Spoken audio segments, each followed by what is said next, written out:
ছিল ইয়াহুদীদের। তো মক্কা আপনার আরবের মাকজুমি গোত্রের সম্ভ্রান্ত নারী চুরি করছে। এখন মাসালা হলো কোরআনের বিধান, আস-সারিকু ওয়াস-সারিকাতু ফাকতাউ আইদিয়াহুমা, চোর এবং চুন্নি তারা চুরি করলে তাদের হাত কেটে দিবা।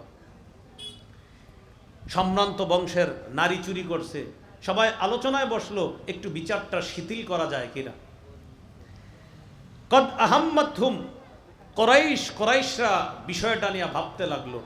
এখন নবীর সাহাবীদের কাছেও কথাটা আসছে, কিন্তু নবীর কান পর্যন্ত কথাটা দেওয়ার সাহস কেউ করে না যে হুজুর বিচারটা একটু শিথিল করা যায় কিনা। সবাই আলোচনা করতেছে কি করা যায় কি করা যায়। তখন তবাই বলা বলি করতে লাগলো, ওয়ামাইয়াজতারিউ আলাইহি ইল্লা উসামা ইবনু যায়েদ, এই সাহস আমাদের কারণেই নবীর কাছে গিয়ে এই কথা বলা বিচার শিথিল করা যায় কিনা। একজনের সাহস আছে যাকে নবী খুব ভালোবাসে, সে হলো উসামা ইবনে যায়েদ, নবীর পালক পুত্র যায়েদের ছেলে উসামা। উসামাকে নবী বড় ভালোবাসে, আমরা এক কাজ করি ওরে নবীর কাছে পাঠিয়ে দিই। আছে না এরকম অনেক সময় আমরা অনেক সময় ভয়ে ওস্তাদের কাছে যাই না, তখন একটা ছাত্রকে আমরা খুঁজি যে কারে পাঠাইলে সহজ হয় বিষয়টা। তখন আমরা খুঁজি এমন এক ছাত্র যে হুজুরের সামনে গেলেও হুজুর তেমন কিছু বলবে না, এটারে খুঁজা কি করি পাঠাইয়া দিই, আমরা ভয়ে বাইরে দাঁড়ায় থাকি। সাহাবায়ে কেরাম কেউ যায় নাই, পাঠাইয়া দিল উসামা রাদিয়াল্লাহু তাআলা আনহু। উসামা, তোমাকে তো তোমার দাদা খুব মহব্বত করে, তুমি একটু যাও নবীজির কাছে। উসামা ইবনে যায়েদ রাসূল সাল্লাল্লাহু আলাইহি সাল্লামের কাছে গেছে, যাওয়ার পরে বললেন একটা বিষয় নিয়ে আসছি আপনার কাছে, বলো কি। তখন বলছে এক সম্ভ্রান্ত নারী চুরি করছে, নাম ফাতেমা। আচ্ছা, বিচারটা একটু শিথিল করা যায় না, আমার এই কথা বইলা পাঠাইছে আপনার কাছে। নবীজি বুঝতে পারছে এরা সাহস না কইরা ওরে পাঠাইছে আমার কাছে। নবীজি বাহিরে আসলেন, আসার পর নবীজি এই ভাষণটা দিলেন। এই ভাষণটাই গর্ব করার মতো ভাষণ, সারা পৃথিবীকে এটা জানিয়ে দেওয়ার মতো ভাষণ। নবীজি বললেন, শোনো তোমরা সবাই এখানে যারা আসছো বিচার শিথিল করার জন্য, আল্লাহর কসম যার হাতে আমি মুহাম্মদের জান, আজকে ফাতেমা নামে সম্ভ্রান্ত এক নারী চুরি করছে, তাই তার বিচার শিথিল করার জন্য বলতেছো। লাউ আদনা ফাতিমাতা বিনতা মুহাম্মাদিন সারাকাত, যদি আমি মুহাম্মদের কন্যা ফাতেমা চুরি করত। আজকে তো এক সম্ভ্রান্ত বংশীয় ফাতেমা চুরি করছে, তাই তার বিচার শিথিল করার জন্য আমার কাছে সুপারিশ করছো। আমি নবীর কন্যা ফাতেমা যদি চুরি করত, আমার নবীর চাইতে সম্ভ্রান্ত ব্যক্তি দুনিয়া থেকে আসবে না, আমার নবীর কন্যার চাইতে সম্ভ্রান্ত কন্যা পৃথিবীতে আসবে না। নবী বলেন, আমি মুহাম্মদের কন্যা ফাতেমা যদি চুরি করত, লাকাতা মুহাম্মাদুন ইয়াদাহা, আমি মুহাম্মদ সাল্লাল্লাহু আলাইহি সাল্লাম আমার কন্যা ফাতেমার হাত কেটে দিতাম, কোন রকম ছাড় দিতাম না। নিজের মেয়ে, আজকে তোমরা কোন ফাতেমার কথা আনছো? আমার মেয়ে ফাতেমা যদি চুরি করতো, আমি মুহাম্মদ সাল্লাল্লাহু আলাইহি সাল্লাম হাত কেটে দিতাম। এই জন্য অমুসলিম দার্শনিকরাও বলে, পৃথিবীতে যদি মুহাম্মদ সাল্লাল্লাহু আলাইহি সাল্লামের মতো এরকম আদর্শবান একজন মানুষ যদি আবার দুনিয়াতে একজন আসে, নবী মুহাম্মদ সাল্লাল্লাহু আলাইহি সাল্লামের আদর্শে আদর্শবান একজন মানুষ যদি দুনিয়াতে আসে, পৃথিবীর অবস্থা আবার পরিবর্তন হয়ে যাবে। এটা অমুসলিম দার্শনিকদের বক্তব্য। মনে আসেনি মুসলিম শাসকের কয় কাজ? মাশাআল্লাহ, কয় গুণ?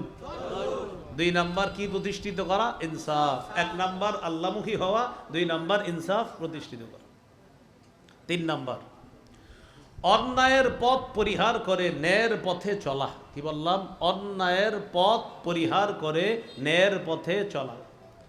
সূরা আরাফের 142 নম্বর আয়াত। এই আয়াতে আল্লাহ তাআলা বলেন, وواعدنا موسى 30 ليلة وأتممناها ب10 فتم ميقات ربه 40 ليلة وقال موسى لأخيه هارون اخلفني في قومي وأصلح ولا تتبع سبيل المفسدين وواعدنا موسى 30 ليلة وأتممناها ب10 فتم ميقات ربه 40 ليلة। আমি মুসা নবীকে 30 রাতের ওয়াদা করলাম, আপনি আসেন তুর পাহাড়ে এসে ইতিকাফ করেন, আমি আপনাকে তাওরাত কিতাব দিই। মুসা নবী আসলেন, আসার পর আমি আল্লাহ আরো 10 দিন বাড়ায়া পূর্ণ করলাম 40 দিন। ওয়া আতমামনাহা ব10, আমি আরো 10-এর মাধ্যমে এটাকে পূর্ণতা দান করলাম। তো 30-এ আর 10-এ কত হয়? 40। ফাতাম্মা মিকাতু রাব্বিহি 40 লাইলা। মুসা নবীর তার রবের সাথে চুক্তিকৃত সেই সময়টা, ওয়াদাকৃত সময়টা হয়ে গেল 40 দিনে পরিপূর্ণ হল। তো 40 দিন তাওরাত কিতাবের জন্য তিনি থাকবেন। জাতির জন্য একজন দায়িত্বশীল রেখে যেতে হবে। মুসা নবী তার ভাই হারুন নবীকে বললেন, وقال موسى لأخيه هارون اخلفني في قومي। মুসা নবী তার ভাই হারুন নবীকে বললেন, উখলুফনি ফি কওমি, ভাই হারুন, আমার অনুপস্থিতিতে আপনি আমার প্রতিনিধি হয়ে তাদের মাঝে আসলিহ, তাদেরকে সংশোধন করবেন, ন্যায়ের পথ প্রতিষ্ঠিত করবেন। ওয়ালা তাত্তাবি সাবিলাল মুফসিদিন, ফাসাদ সৃষ্টিকারীদের পথ আপনি অনুসরণ করবেন না। 3 নাম্বার মুসলিম শাসকের গুণ, অন্যায়ের পথ পরিহার করে ন্যায়ের পথে চলা। এটা মুসলিম শাসকের 3 নাম্বার গুণ। তিনি যখন জাতির উপর দায়িত্ব পালন করবে, তিনি ইসলাহ করবে জাতিকে, তিনি ইফসাদের পথ বেছে নিবে না, বরং ইসলাহের পথ বেছে নিবে। ইসলাহ মানি সংশোধন করা, ইফসাদ মানি ফাসাদ সৃষ্টি করা, ফিতনা করা। ফিতনার পথ বেছে নিবে না, বরং ইসলাহের পথ বেছে নিবে। আমাদের দেশেও বর্তমানে এমন একটা অবস্থা চলতেছে, কিছুদিন তো ভালো ছিল, এখন অবস্থা এমন যে ইসলাহের পরিবর্তে ইফসাদের পথের দিকে যাচ্ছে। আমাদের এই দেশ পশ্চিমাদের তাবেদার আর গোলাম বানানোর এক নীল নকশার ষড়যন্ত্র চলতেছে। এখন পশ্চিম, আগে ছিল আশেপাশে, এখন পশ্চিমা, সুদূর পশ্চিমা। ইসলাহের পথ, সংশোধনের পথ, এটা মুসলিম শাসকের 3 নাম্বার গুণ। ইফসাদের পথ মুসলিম শাসকের গুণ না।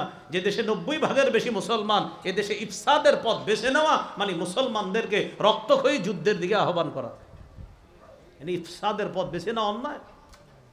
এ হলো 3 নাম্বার। মুসলিম শাসকের 4 নাম্বার বৈশিষ্ট্য, এটা আমার সাথে একটু বলেন। শিষ্টের লালন, দুষ্টের দমন। কি বললাম? শিষ্টের লালন, দুষ্টের দমন। যে কোনো গণ অভ্যুত্থানের পরে 1-2 মাসের মধ্যে কঠিন বিচার না করলে কিছুদিন পর আবার দেশ শিথিল হয় না। সিরিয়া দেখায় দিছে, বাশারের পতন ঘটলো, এরপরে বাস খুব তাড়াতাড়ি আপনার অসংখ্য অগণিত বিদ্রোহীদেরকে ফাঁসি দিয়ে দিল, দেশ শান্ত হয়ে গেল। আমাদের দেশে একটা সুযোগ ছিল, কিন্তু না, সবাই খালি না না না না, এই না না করতে করতে আবার যেই সেই। অভ্যুত্থানের পরে অপরাধীদেরকে খুঁজে খুঁজে বের করে যারা বাস্তবিক অর্থে দেশের শত্রু তাদেরকে শাস্তি দেওয়া, এটা উচিত ছিল, এটা সময়ের চাহিদা ছিল। সিরিয়া থেকে শিক্ষা নেওয়া উচিত ছিল, নেই। 4 নাম্বার, শিষ্টের লালন, দুষ্টের দমন। সহজ বাংলায় বলি, ভালোকে আচরণ ভালো করা। ভালো, হ্যাঁ আমিও ভালো শাসক, তুমি ভালো মানুষ, আমি শাসক তোমার জন্য ভালো। তুমি খারাপ, তা আমি তোমার জন্য কঠোর। বুঝছেন তো? এইটা শিষ্টের লালন, দুষ্টের দমন। যারা ভালো, হ্যাঁ আপনাদের জন্য এই দেশে কোনো সমস্যা নাই, যারা খারাপ তোমাদের খবর আছে। এই হলো মুসলিম শাসকের 4 নাম্বার বৈশিষ্ট্য। উল্টাপাল্টা করবা, খবর আছে, এটা বৈশিষ্ট্য। ভালো করবা, ঠিক আছে। তাহলে শিষ্টের লালন, দুষ্টের দমন। দলিল নেই সূরা কাহাফ থেকে 83 থেকে 89 নম্বর আয়াত, 89 থেকে 91 নম্বর আয়াত, মানে 83 থেকে মোট 91 নম্বর আয়াত পর্যন্ত আমরা দলিল নিতে পারি 4 নাম্বারটার, শিষ্টের লালন, দুষ্টের দমন। আয়াত পুরোপুরি শোনানো আমি সময় হবে না, আমি আয়াতের অনুবাদগুলো করে দিই খালি। জুলকরনাইন বাদশাহ, এরকম একটা নাম শুনছেন তো আপনারা? জুলকরনাইন বাদশাহ সম্পর্কে নবী আপনাকে তারা জিজ্ঞাসা করবে, আপনি বলেন আমি তোমাদেরকে জুলকরনাইন বাদশাহ সম্পর্কে বলবো। জুলকরনাইন বাদশাহ এমন এক বাদশাহ, আমি আল্লাহ তাকে সব রকমের উপকরণ দান করেছিলাম। তিনি যেখানে যাইতেন, যা প্রয়োজন হতো আমি আল্লাহ নগদ ব্যবস্থা করে দিতাম। এই ছিল জুলকরনাইন বাদশাহ। তিনি তার জীবনে ঐতিহাসিক 3টা সফর করছে। একটা হলো পৃথিবীর একদম পূর্ব পাশে, আরেকটা হলো পৃথিবীর একদম পশ্চিম পাশে, আরেকটা হলো কোন পাশে এটা কোরআনে আল্লাহ বলে নাই, তবে মুফাসসিরিনে কেরাম গবেষণা করে বলেন আরেকটা হয়েছে উত্তর পাশে। আবার বলছে আল্লাহ কোরআনে বলে দিছে তার একটা ঐতিহাসিক সফর হয়েছে পৃথিবীর একদম পশ্চিমে, আরেকটা হয়েছে পৃথিবীর একদম পূর্বে। এই 2টা সফর। আর আরেকটা সফর হয়েছে, সেটা কোনটা? সেটা মুফাসসিরিনে কেরাম গবেষণা করে বলছে যে আরেকটা সফরের কথা আল্লাহ বলে নাই, তবে আমরা আগে পরে গবেষণা করলে বুঝি সেই সফরটা হয়েছে পৃথিবীর উত্তরে। এই কথা আল্লাহ কোরআনে বলছে। তা আল্লাহ তাআলা বলেন, ইন্না মাক্কান্না লাহু ফিল আরদি ওয়া আতাইনাহু মিন কুল্লি শাইইন সাবাবা। 16 পারা 2 নম্বর পৃষ্ঠার শুরু থেকে আয়াতগুলো। আমি সুলাইমান নবীকে পৃথিবীর ক্ষমতা দান করলাম, আমি তাকে সব রকমের উপকরণ দান করলাম। তিনি একটা রাস্তা বেছে নিলেন, সফর করা শুরু করলেন। হাত্তা ইযা বালাগা মাগরিবাশ শামসি, তিনি চলতে চলতে যখন পৃথিবীর একদম পশ্চিম প্রান্তে চলে গেলেন, যেখানে সূর্য অস্ত যায়। সূর্য অস্ত যায় কোন দিকে? পশ্চিম। একদম ওখানে চলে গেছে। ওয়াজাদাহা তাগরুবু ফি আইনিন হামিআ, তিনি তাকায় দেখে সূর্যটা ডুবতেছে, যেন একটা কাদাযুক্ত জলাশয়ের মধ্যে সূর্যটা ডুবতেছে। আবার বলছি, একদম পশ্চিমে গিয়ে মনে হচ্ছে একটা কাদাযুক্ত অন্ধকার, ওই অন্ধকারের পানি, আর পানির মধ্যে মনে হচ্ছে সূর্যটা ডুবতেছে। এটা পৃথিবীর একদম পশ্চিমে গিয়ে যুলকারনাইন বাদশা দেখলেন, আর সেখানে তিনি একটা জাতিকে পেয়ে গেলেন, যেই জাতি আল্লাহ মানে না, নাউজুবিল্লাহ পড়েন। সেই জাতিকে তিনি পাওয়ার পর ওই জাতিকে তিনি ইসলামের পথে আহ্বান করবেন, ইসলামের পথে তাদেরকে তিনি দাওয়াত দিলেন। দাওয়াত দেওয়ার পর সুলাইমান নবীকে আল্লাহ তাআলা বলে দিলেন, সুলাইমান, আপনি তাদের ব্যাপারে আপনার জন্য 2টা অপশন আছে।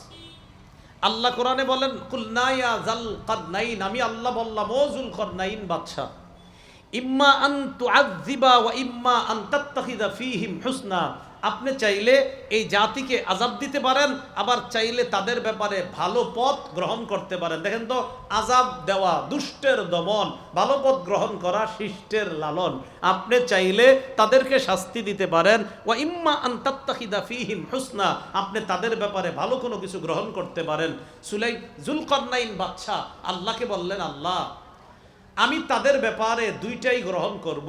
একটা হলো তাদের মধ্যে যারা দুষ্ট হবে তাদেরকে আমি দমন করব, আর যারা ভালো হবে তাদেরকে আমি লালন করব, তাদের সাথে সুন্দর আচরণ করব। শিষ্টের লালন, দুষ্টের দমন।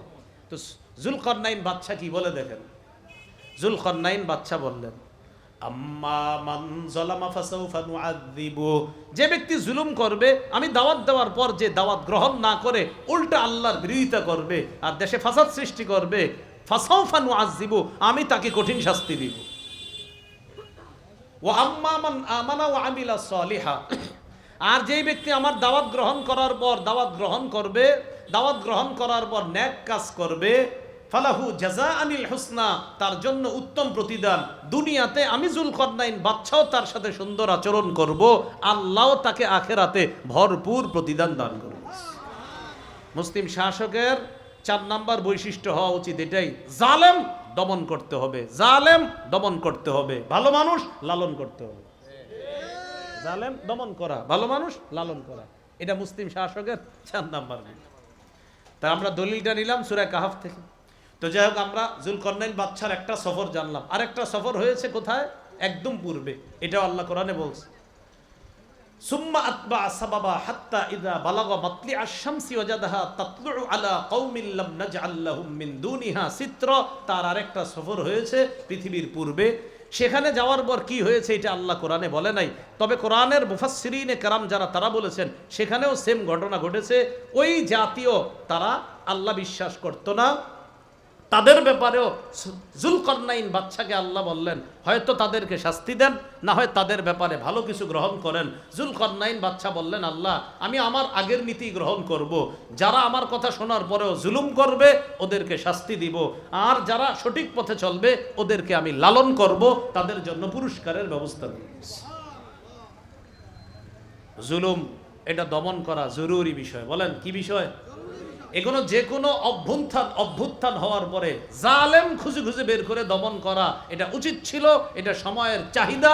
এটা বিভিন্ন দেশ পালন করলেও অনেক দেশ পালন করতে পারে নাই। জালেম দমন করা জরুরি ছিল।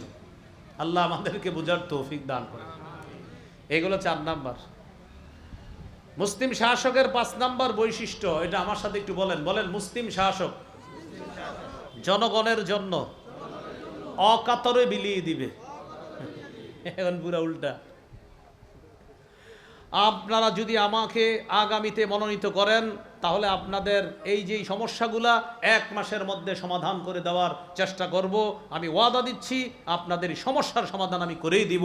আমরাও তাকে বানালাম, তিনি প্রতিনিধি হওয়ার পরেই রাস্তায় রডের পরিবর্তে বাঁশ দেয়, আমাদেরকেও বাঁশ দেয়। তো লাভ হইল কি? কথা কিন্তু বুঝেন। এখন অনেকে ভাববে হুজুর এটা কারে বললেন? যে করে তাকে। আপনারা এরকম যদি কেউ করেন ভালো হয়ে যাবে। তো 5 নাম্বার, মানুষের জন্য অকাতরে বিলিয়ে দিবে মুসলিম শাসকের, এটা 5 নাম্বার গুণ। ওই যে জুলকারনাইন বাদশা, তার ব্যাপারে আসছে এর পরবর্তী আয়াতে। ওই যে তার 3 নম্বর সফর যেটা, সেটা হলো পৃথিবীর উত্তরে হয়তো হাত্তা ইদা বালাগ বাইনাস সাদ্দাইন। তিনি যাইতে যাইতে 2 পাহাড়ের মাঝখানে গিয়ে বসলেন। 2 পাহাড়ের মাঝখানে পৌঁছার পর ওয়াজাদা ইনদাহা কওমান লা ইয়াকাদুনা ইয়াফকাহুনা কাওলা, সেখানে এক জাতি পাইছে, ওই জাতি কথা বুঝে না। জুলকারনাইন বাদশার কথা বুঝে না। জুলকারনাইন বাদশা একটা কথা বলতে চায়, এরা বুঝে না।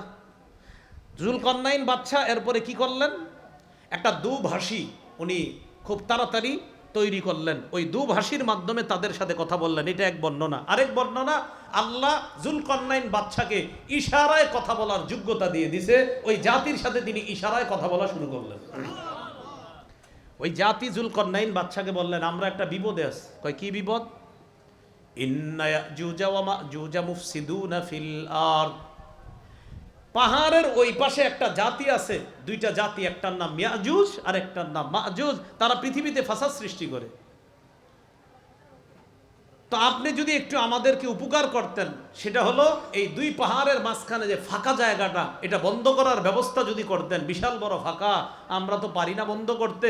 আপনি বন্ধ করে দিলে ওই 2 জালেম জাতি ইয়াজুজ মাজুজ এই পাশে আর আসতো না। ওরা প্রায় সময় রাতের বেলা আইসা আমাদের ঘর বাড়িতে ডাকাতি করে, লুটতরাজ করে। আপনি একটু ব্যবস্থা করেন না।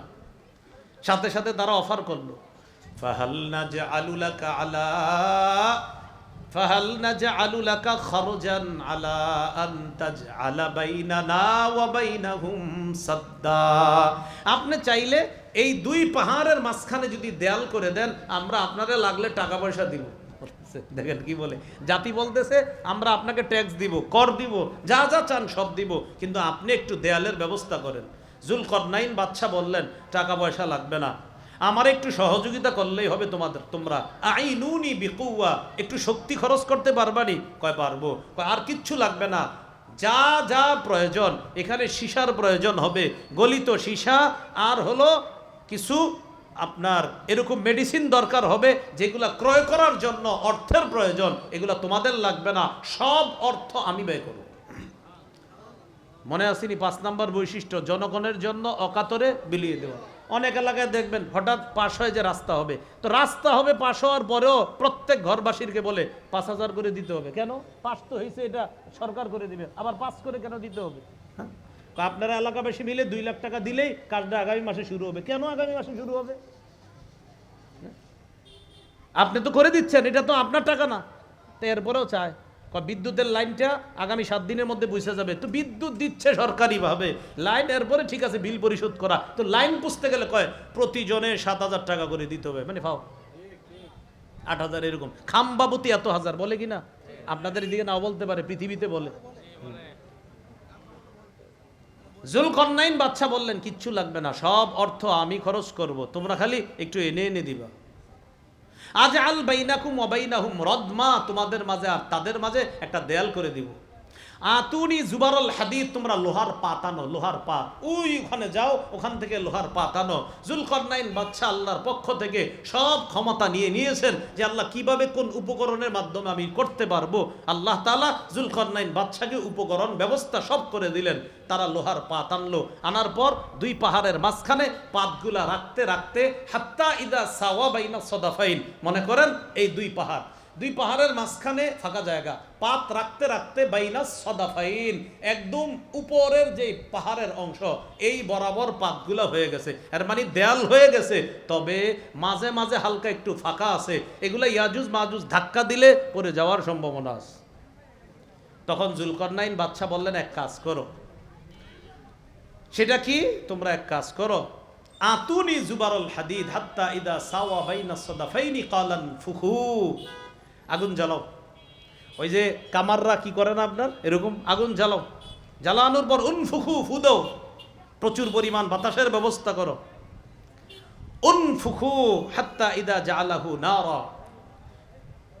যুলকারনাইন বাদশা বললেন, তোমরা এখানে একটা মেটেরিয়াল আছে, এটা গলাইতে হবে আগুনের মধ্যে, কেউ লেখছে সীসা, এটা গলাও, গলানোর পর এটা আমার কাছে যাও। তখন তিনি ওই লোহার পাতগুলার মাঝে মাঝে সেই গলিত মেডিসিনটা দিয়ে দিয়ে মজবুতভাবে একটা প্রাচীর তৈরি করে দিলেন। আল্লাহ বলে, এই প্রাচীর তৈরি করার পর ইয়াজুজ মাজুজ এই প্রাচীরের কাছে আসলেও বারবার উঠতে চাইলেও উঠতে পারে না, তবে কিয়ামতের আগে তারা ঠিকই এখান থেকে বের হয়ে যাবে।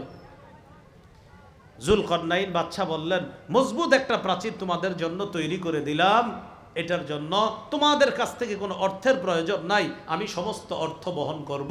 এখান থেকে বোঝা যায় মুসলিম শাসকের 5 নাম্বার বৈশিষ্ট্য, জনগণের জন্য অকাতরে বিলিয়ে দেওয়ার মানসিকতা থাকতে হবে। জন প্রতি 7-8 হাজার করে দেন, এগুলো বলা যাবে না।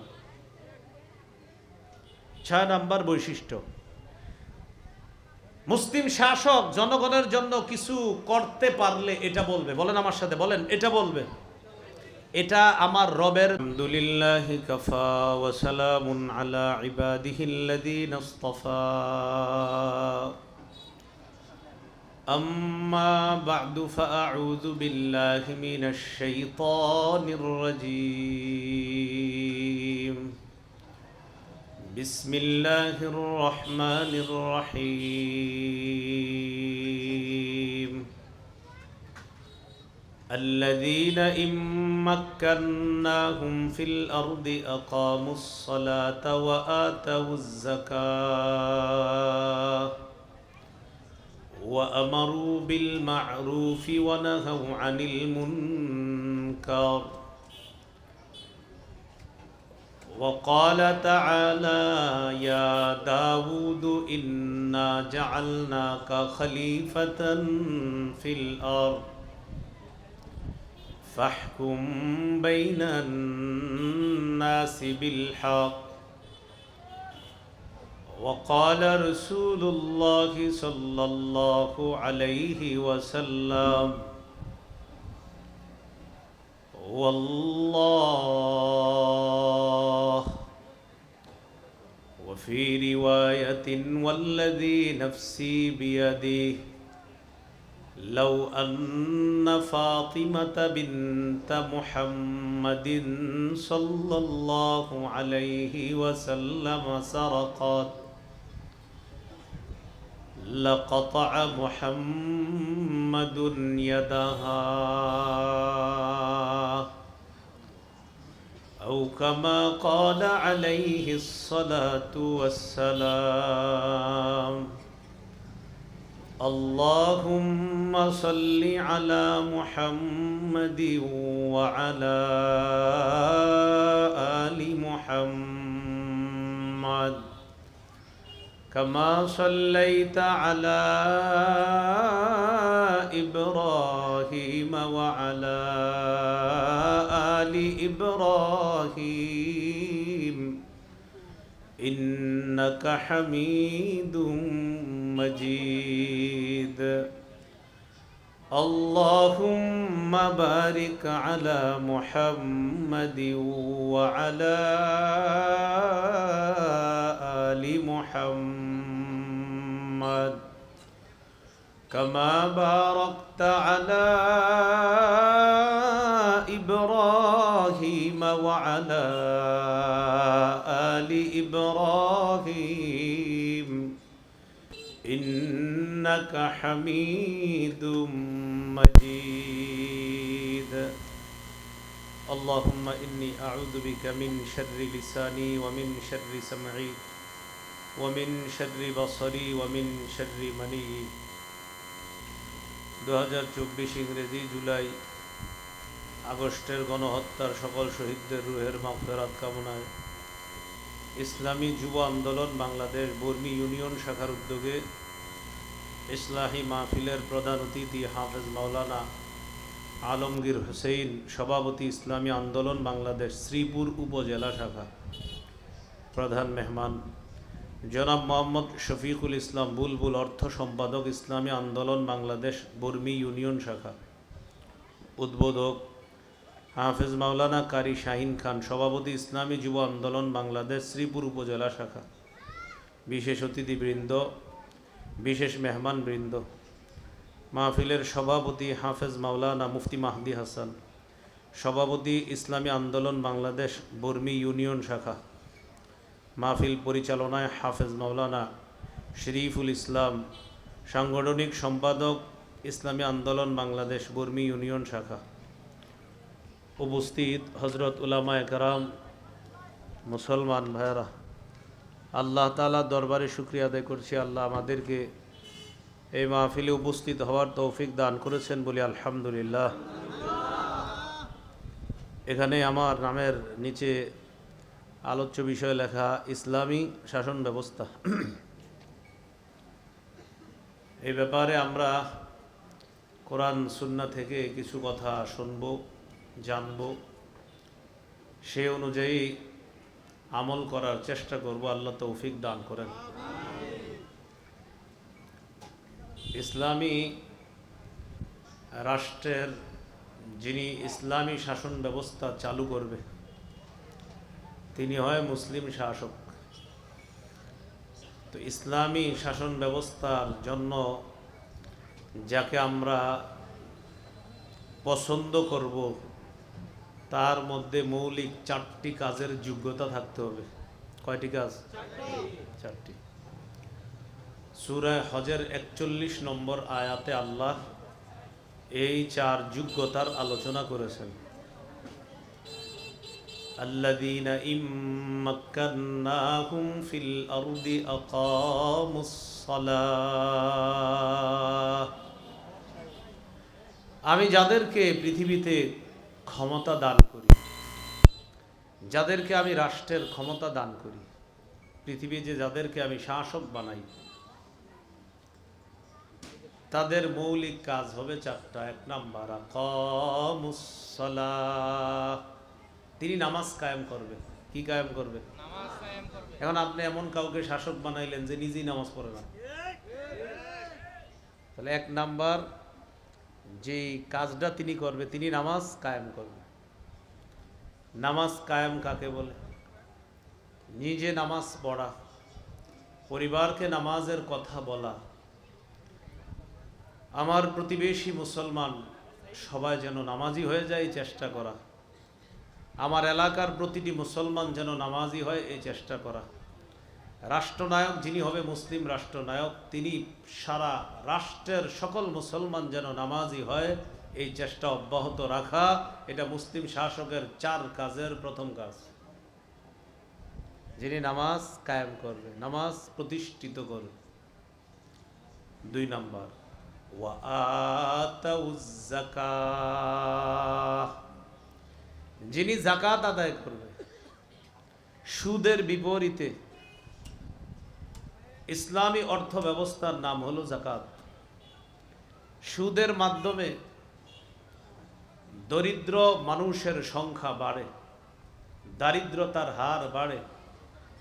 দারিদ্র বিমোচনের নামে সুদ দেওয়া আর এই চিন্তা করা যে দেশের মানুষ দারিদ্রতা থেকে মুক্তি পাবে, এটা আল্লাহর কসম, এটা মিথ্যা কথা। মুসলমান সুদের মাধ্যমে কখনো দারিদ্রতা থেকে মুক্তি পাবে না, পেতে পারে না, সম্ভব না। কেন? মন দিয়ে বুঝতে হবে। সুদী ব্যবস্থাপনায় ধনী যিনি, তিনি 100 জনকে ঋণ দেয় সুদে। ওই 100 জন ঋণ পরিশোধ করার সময় সুদ আদায় করতে করতে 100 জন গরিব থেকে আরো গরিব হয়, ধনী হয় 1 জন। সুদী ব্যবস্থায় ধনী হয় 1 জন, ফকির হয় 100 জন। বিপরীতে ইসলামী যাকাত ব্যবস্থা, 10 জন, 1 জন গরিব মানুষকে যদি 10,000 টাকা করে যাকাত দেয়, 10 জন 10,000 করে হলে 10 10 এ 100 হয়, এর মানে 1 লাখ টাকা যাকাত পাইল গরিব।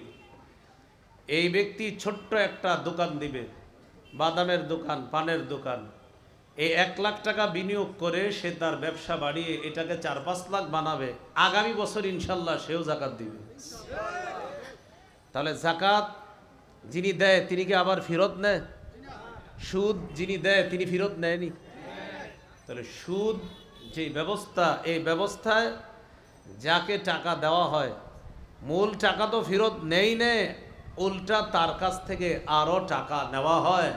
সুদি ব্যবস্থায় অসংখ্য মানুষ গরিব হয়, একজন নিশ্চিন্তে ধনী হয়।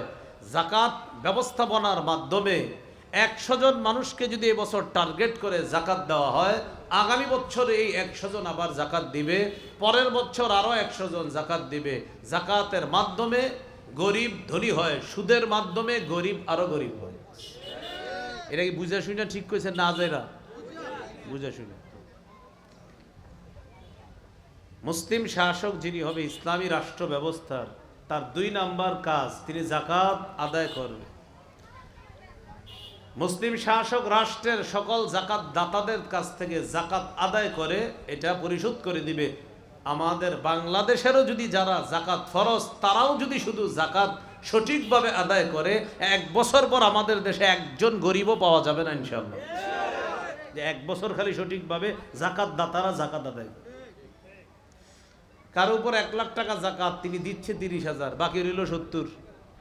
তাও এই 30,000 দিচ্ছে কিভাবে? জাকাতের শাড়ি ও লুঙ্গি কিনে ওই দোকান থেকে, যেই দোকানে রমজানে লেখা থাকে এখানে জাকাতের শাড়ি ও লুঙ্গি পাওয়া যায়, 260 টাকা লেখা আছে, এটা আনে। আনার পর পরের দিন তার বাড়ির সামনে কিছু নারী পুরুষ সিরিয়াল ধরে, এটা ছবি উঠায় ফেসবুকে ছাড়ে, আর সে লেখে আলহামদুলিল্লাহ নিজেকে হালকা মনে হচ্ছে। আপনারাও যারা জাকাত দেননি জাকাতটা আদায় করে দেন। দিল 30,000-এর জাকাত, রইল 70 বাকি, নিজের নাকি হালকা মনে হচ্ছে। সহিহ বুখারীর বর্ণনা, রাসূলুল্লাহ সাল্লাল্লাহু আলাইহি সাল্লাম বলেন, মান আতাহুল্লাহু মালান ফালাম ইউআদ্দি যাকাতা, যে ব্যক্তিকে আল্লাহ সম্পদ দান করে সে যদি জাকাত না দেয়, মুসিলা লাহু ইয়াউমাল কিয়ামাতি শুজাআন আকরা, কিয়ামতের ময়দানে তার এই অনাদায়ী জাকাতযোগ্য সম্পদ বিষধর সাপে রূপান্তরিত হবে। সেই সাপ তার মুখের কাছে ফনা ধরে বলবে, আনা কানজুকা আনা মালুকা, আমি তোমার সেই সঞ্চিত সম্পদ যেটার জাকাত তুমি দাও নাই। যাদের উপর জাকাত ফরজ, আমরা জাকাতগুলো আদায় করার তৌফিক দান করেন। ইসলামী রাষ্ট্র ব্যবস্থায় মুসলিম শাসক যিনি হবেন, তার 2 নাম্বার কাজ, এই দেশে কে জাকাত না দিয়ে এখনো ঘরে বসে রয়েছে এটা তিনি খুঁজে খুঁজে বের করবে, তাদের কাছ থেকে জাকাত উসুল করবে তিনি। এ হলো দ্বিতীয় কাজ। তাহলে বলেন, সুদে গরিব আরো বাড়ে, আর জাকাতে গরিব কি হয়? ধনী হয়। সুদে গরিব আরো গরিব হয়, জাকাতে গরিব ধনী হয়। তো ইসলামী রাষ্ট্র ব্যবস্থার যিনি রাষ্ট্রনায়ক হবে, তার 2 নাম্বার কাজ জাকাত আদায় করা। 3 নাম্বার, ওয়া আমারু বিল মা'রুফ, তিনি সৎ কাজের আদেশ করবে। তিনি সৎ কাজের আদেশ করবে, এটা তার 3 নাম্বার কাজ। ভালো কাজের আদেশ করবে, তিনি সৎ কাজের আদেশ করবে, এটা 3 নাম্বার কাজ। 4 নাম্বার, ওয়ানাহাউ আনিল মুনকার, অসৎ কাজ থেকে নিষেধ করবে। 3 নাম্বার সৎ কাজের আদেশ করবে, 4 নাম্বার অসৎ কাজ থেকে নিষেধ করবে। তাহলে ইসলামী রাষ্ট্র ব্যবস্থায় যিনি মুসলিম শাসক হবেন, তার কয় কাজ? 1 নাম্বার রাষ্ট্রীয়ভাবে নামাজ প্রতিষ্ঠিত করা, 2 নাম্বার রাষ্ট্রীয়ভাবে জাকাতের বিধান প্রতিষ্ঠিত করতে হবে, 3 নাম্বার সৎ কাজের আদেশ করা, 4 নাম্বার অসৎ কাজের নিষেধ করা। এই 4টা হলো ইসলামী রাষ্ট্রের যিনি মুসলিম শাসক হবেন তার এই প্রধান 4 কাজ। ইসলামী রাষ্ট্রের যিনি মুসলিম শাসক হবেন তার 10টা গুণ থাকতে হবে। বলেন কয় গুণ? কাজ কয়টা? গুণ কয়টা? হ্যাঁ, কাজ 4টা, গুণ 10টা। 1 নাম্বার গুণ, ইসলামী রাষ্ট্রের যিনি মুসলিম শাসক হবে তিনি আল্লাহমুখী হবে। কি মুখী? মাশাআল্লাহ, কি মুখী হবে? আল্লাহমুখী হবে। আমাদের দেশে যে চেতনা ব্যবসা করতেছি আমরা, কি ব্যবসা? যেমন বিভিন্ন দেশের অস্ত্র আছে, কারো দেশে পারমাণবিক বোমা আছে, ইন্ডিয়ার পারমাণবিক বোমা আছে, পাকিস্তানের পারমাণবিক অস্ত্র, ইরানের পারমাণবিক অস্ত্র, বাংলাদেশের আছে 54 বছরের চেতনা। কি আছে আমাদের? আমাদের চেতনা আছে, এমনি শক্তি না থাকলেও চেতনা আছে। এই এক চেতনা ব্যবসা দিয়ে এমন গুণ সম্পন্ন বারবার লোক আনতেছেন আপনি, যারা খুব আল্লাহমুখী আর আখেরাতমুখী, নাকি? তো মুসলিম শাসক যিনি হবে ইসলামী রাষ্ট্র ব্যবস্থার, তার 1 নাম্বার গুণ হবে তিনি আল্লাহমুখী হবে, আখেরাতমুখী হবে। যেমন সূরা আম্বিয়ার 81 নম্বর আয়াত আগে শুনি, তারপর বলি। আল্লাহ তাআলা বলেন, وَلِسُلَيْمَانَ الرِّيحَ عَاصِفَةً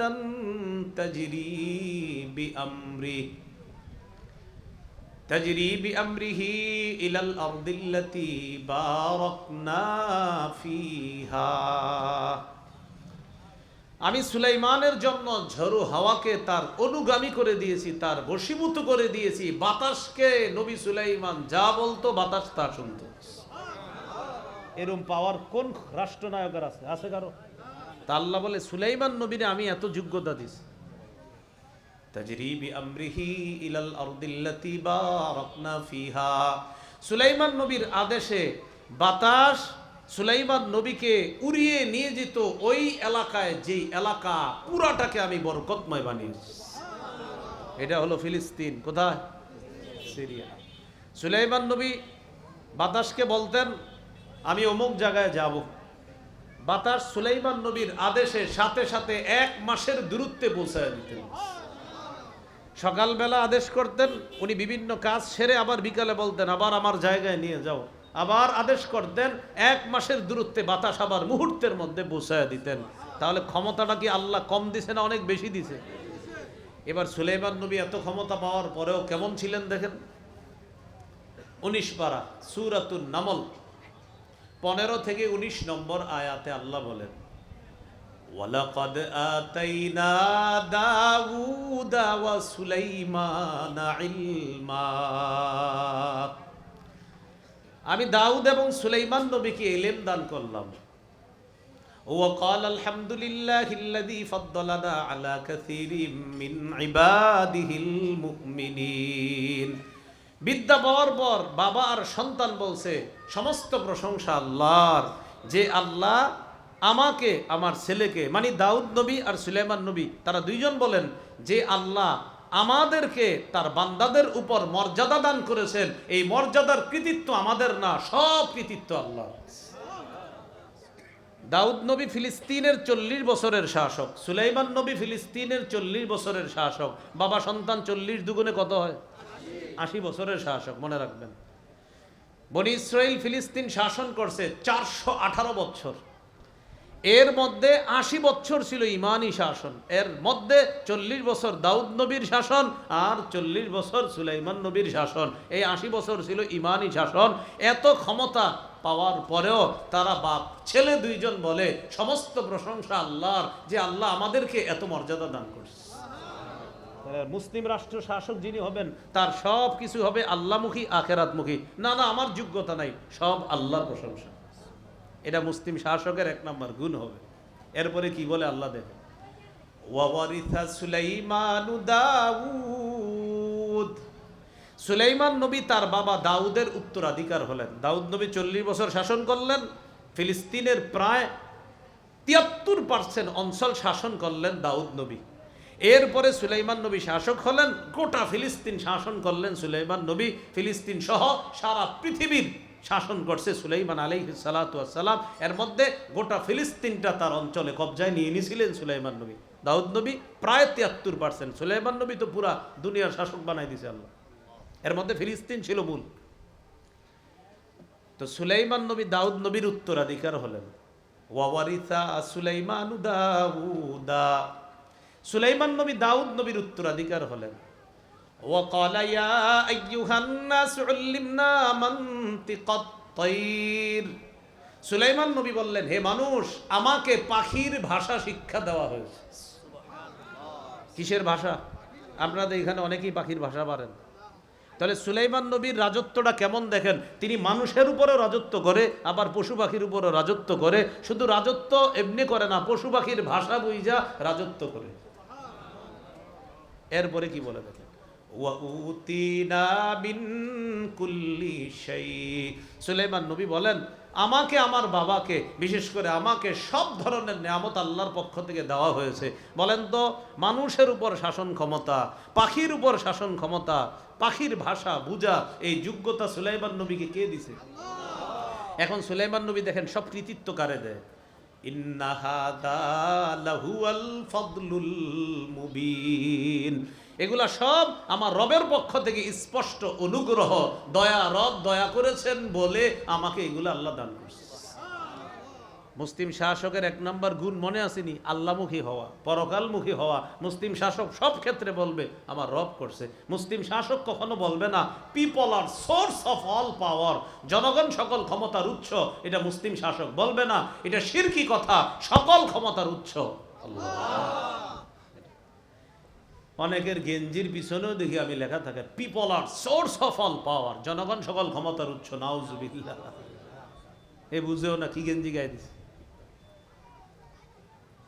এরপরে কি বলে দেখেন, ওয়াহুশিরা লিসুলাইমান জুনুদুহু মিনাল জিন্নি ওয়াল ইনসি ওয়াত তাইরি ফাহুম ইউজাউন। হুশিরা, সমবেত করা হলো।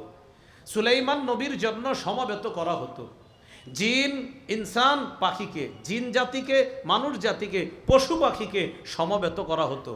ফাহুম ইউজাউন, তাদের সকলকে নিয়ন্ত্রণ করা হতো। এর মানে সুলাইমান নবী নিয়ন্ত্রণ করতে গিয়ে কখনো ঝামেলা পোহাতে হতো না, সবাইকে সুন্দরভাবে তিনি নিয়ন্ত্রণ করতে পারতেন। জিন জাতিকে আলাদা নিয়ন্ত্রণ করতে পারতেন, পশু পাখি আলাদা নিয়ন্ত্রণ, মানুষকে আলাদা নিয়ন্ত্রণ। এই যোগ্যতা আল্লাহ সুলাইমান নবীকে দিয়েছেন। মানুষ, জিন, পশু পাখির উপর এট এ টাইম রাজত্ব করার যোগ্যতা আল্লাহ দান করেছেন। এরপরে কি বলে দেখেন,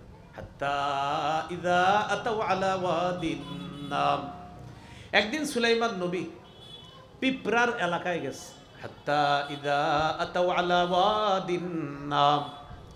এক পর্যায়ে সুলাইমান আলাইহিস সালাতু ওয়াস সালাম আর তার বাহিনী তারা আসলো আলা ওয়াদিন নাম, পিঁপড়ার এলাকায়। তো পিঁপড়ার এলাকায় যাওয়ার পর, মানে আমরা যদি পিঁপড়ার এলাকায় হাঁটি, পিঁপড়ার উপরে পাড়া পড়ে কিনা আমরা অনেক সময় বুঝি না। পিঁপড়া আমরা পাড়ায় মেরে ফেলি, কারণ দেখি না তো।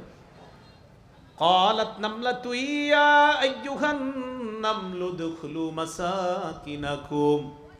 পিঁপড়াদের রানী যিনি ছিলেন, পিঁপড়াদের রানী বলতে পারেন হুজুর রাজা ছিল না রানী ছিল। আল্লাহ কোরআনে মহিলা বলছে, ক্বালাত বলছে। ক্বালাতটা এটা স্ত্রীলিঙ্গ, আর আল্লাহ নামলাতুন বলছে। নামলাতুন মানে মহিলা পিঁপড়া, এতে বোঝা যায় রানী, রাজা না। কি ছিল? রানী ছিল।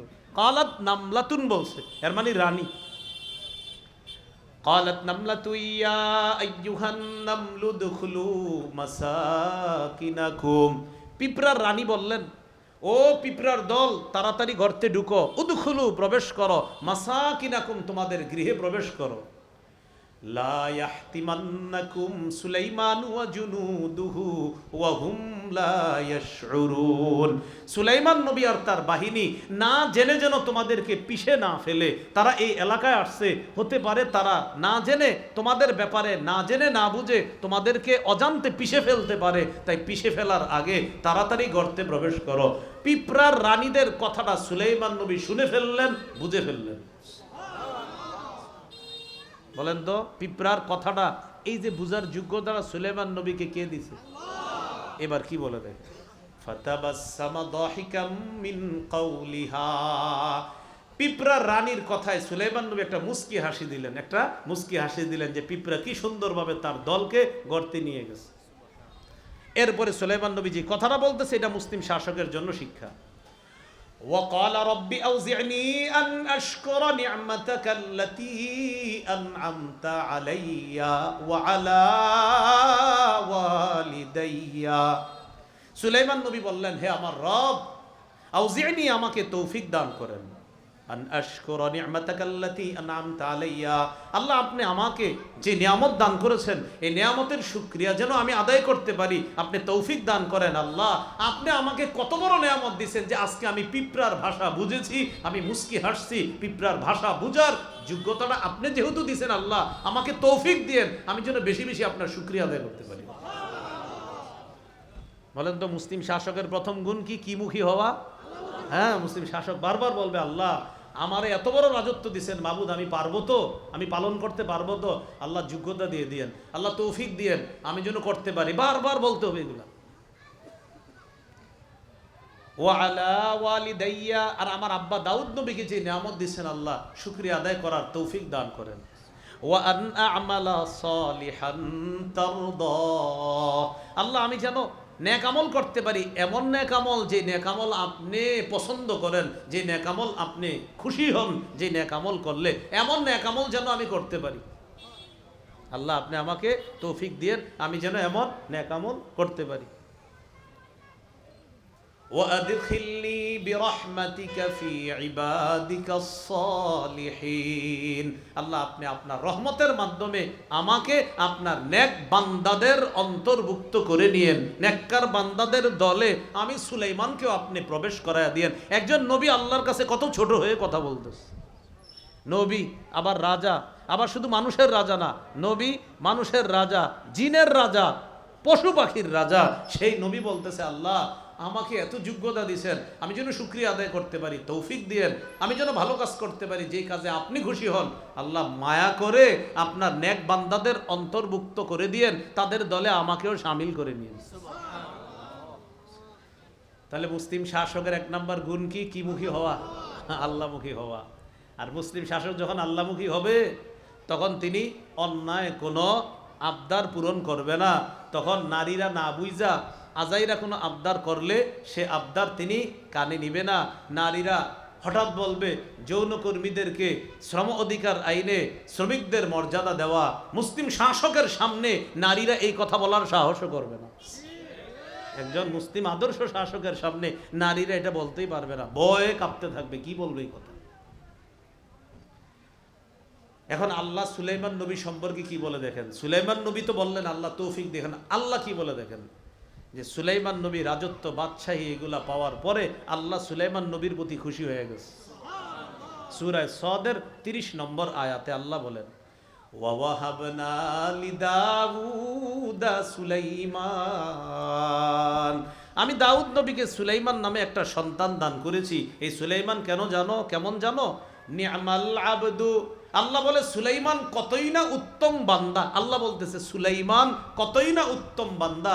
ইন্নাহু আওয়াব, সুলাইমানের গুণ হলো সে বারবার আমি আল্লাহর কাছে অভিমুখী হয়, বারবার আমি আল্লাহর কাছে ফিরে আসে। এটা হলো নবী সুলাইমানের গুণ, বৈশিষ্ট্য।